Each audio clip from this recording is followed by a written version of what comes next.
Batu menangis. Satu, Faiza ayah sebagai ibu.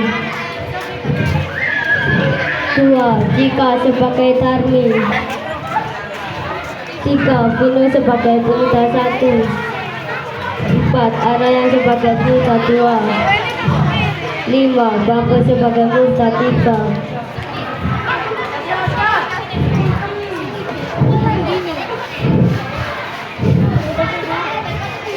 Al-Kisah. Di sebuah bukit yang jauh dari kota, di daerah Kalimantan, hiduplah seorang janda miskin dan seorang anak gadisnya. Anak gadis janda itu bernama Tarmi. Rupanya sangat cantik jelita, namun sayang ia mempunyai perilaku yang amat buruk. Gadis itu amat pemalas, tak pernah membantu ibunya melakukan pekerjaan rumah. Kerjanya hanya bersolek setiap hari. Segala pekerjaannya harus dituruti setiap kali ia meminta sesuatu kepada ibunya. Harus dikabulkan tanpa pedulikan keadaan ibunya yang miskin. Setiap hari harus membantu tulang mencari sesuap nasi. Suatu hari seperti biasa, gadis itu mengurung dirinya di dalam kamar. Ia tak mau matahari merusak kulitnya. Ia enggan debu-debu mengotori wajahnya.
Kesibukan mempercantikkan diri hanya itulah yang selalu dilakukan putrinya yang pemalas itu.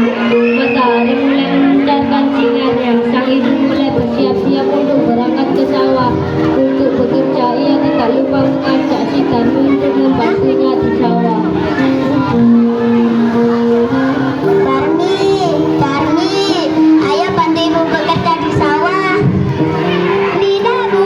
Nanti kalau kukutan kulitku kotor gimana? Apa kamu tidak kasihan dengan ibu, Nak? Saya lagi datang, Bu. Akhirnya sang ibu pergi ke sawah sendirian. Setelah ibu pulang dari sawah, Tarmi langsung menghampirinya. Ibu pulang. Upahnya mana?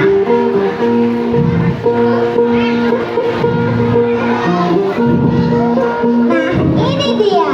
Janganlah uang itu untuk membeli beras. Sudah aku habis, Bu. Pasti beli yang baru. Kamu itu jadi anak bisanya cuma minta aja, tapi tidak mau pernah bekerja. Meskipun marah, sang ibu tetap memberikan uang itu kepada Tarmi. Keesokan harinya, ketika ibu pulang dari sawah bekerja, isi Tarmi meminta lagi uang upah yang diperoleh ibunya untuk membeli alat kecantikan yang lain. Keadaan itu terjadi setiap hari. Suatu hari, sang ibu mencoba untuk membujuk anaknya agar mulai mengubah tabiat buruknya.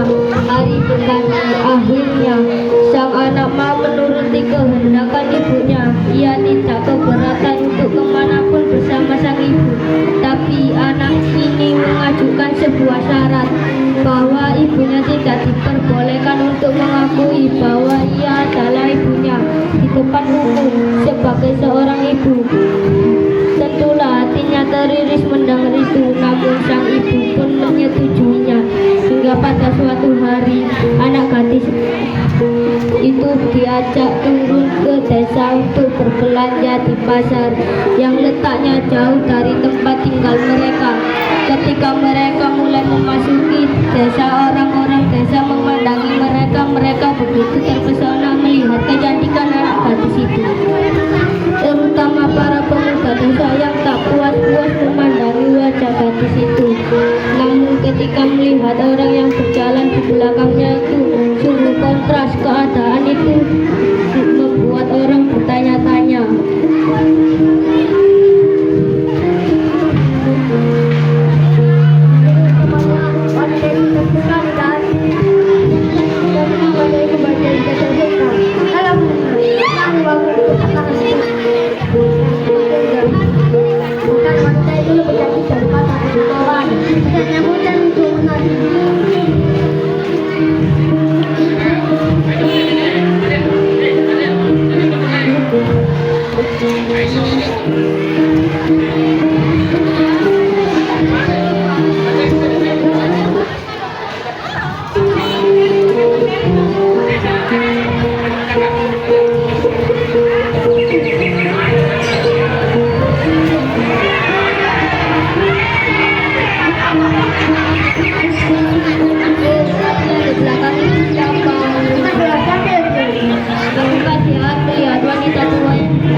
Aku ikut.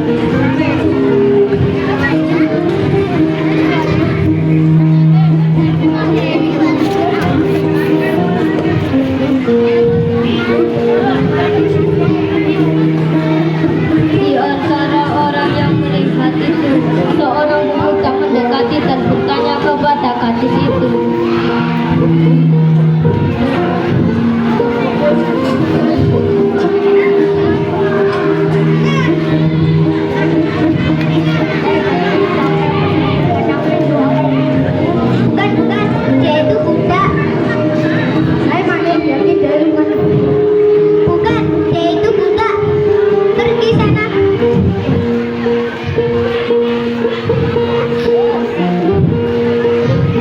Jangan begini, hargai orang ini meskipun dia putamu.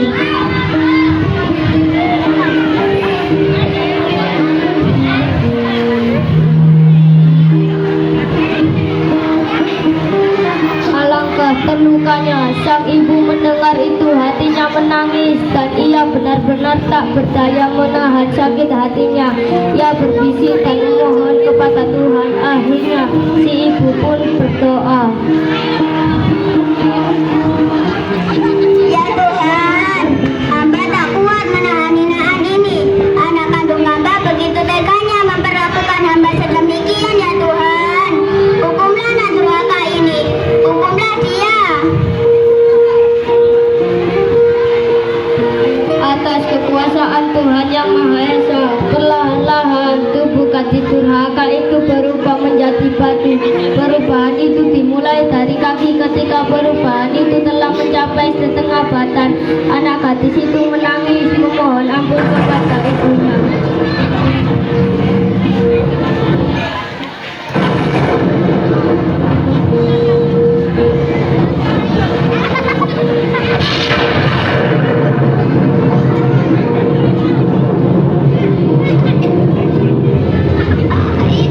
Ibu, ampunilah kedurhakaan anakku sama ini.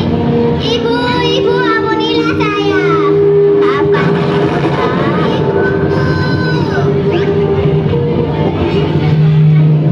Anak gadis itu terus meratap dan menangis memohon kepada ibunya. Akan tetapi semua telah terlambat.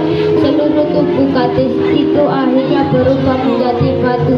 Sekalipun menjadi batu, namun orang dapat melihat bahwa kedua matanya masih menitikkan air mata seperti sedang menangis. Oleh karena itu, batu yang berasal dari gadis yang mendapat kutukan ibunya itu disebut batu menangis.